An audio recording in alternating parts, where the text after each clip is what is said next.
Gentleman reached out to me some time ago, 53 years old, single, never been married. And he said, I really beginning to think maybe there's a problem with me. I've dated so many lovely women, and I just feel like I'm looking for perfection. I have a standard that I don't feel is really out there. It's unattainable. And so I heard him out and I asked a question. I said, have you ever thought about putting in another element in your coveted quest for the one? He said, well, what is it? I said, really zeroing in on someone who understands you. Do you feel like you've ever connected with someone who deeply understands you? And he said, perhaps maybe a few. And I said, that really trumps just about everything. Yes, you want someone who's attractive, who makes you laugh, all that stuff. But the reason why I said this to him was he was not the most simple personality. He had some complexities to his personality that I could see would make it even difficult for someone to connect with him. So I really stayed with this theme of selecting someone, particularly when you're looking for someone to share your life with that understands you, and people bypass that. We check mark. Is he funny? Is he spiritual? Is he family oriented? All of that is important, but the individual has to understand you. And I've seen a great many marriages turn out very successful and have a lot of traction because that element of being understood is really in play. Because if someone understands you, that creates a pathway to trust.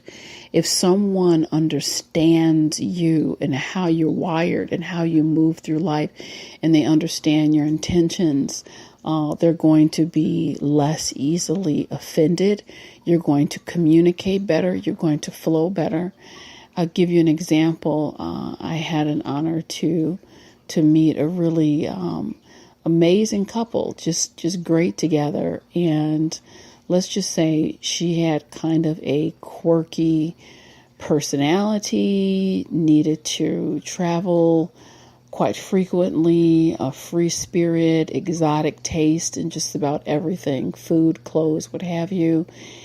He was more of an introvert, very much can get lost in his books, can get lost in his research, and someone would see them on the surface and kind of scratch their head, but really getting to know them better, it became very obvious to me. She had made the statement, he's engrossed in his research. He'll do that for 3 days. I give him his space. I make him his meals, and he's happy with that. I understand it.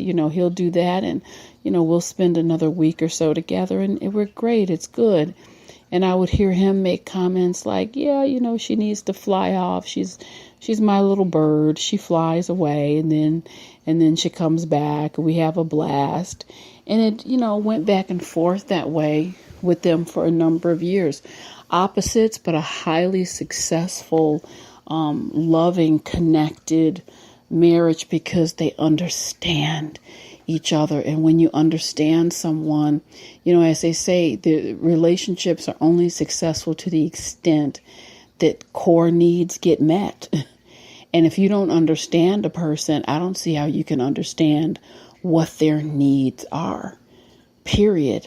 So this is really something I'd like everyone to think about. And it doesn't have to necessarily just extend to romantic relationships, but in general, are the people you're dealing with, do they have an understanding in terms of where you're coming from, how you flow, how you roll.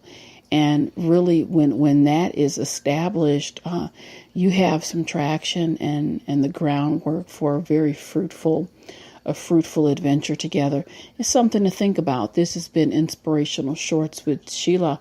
Thank you so much. I'll connect with you soon.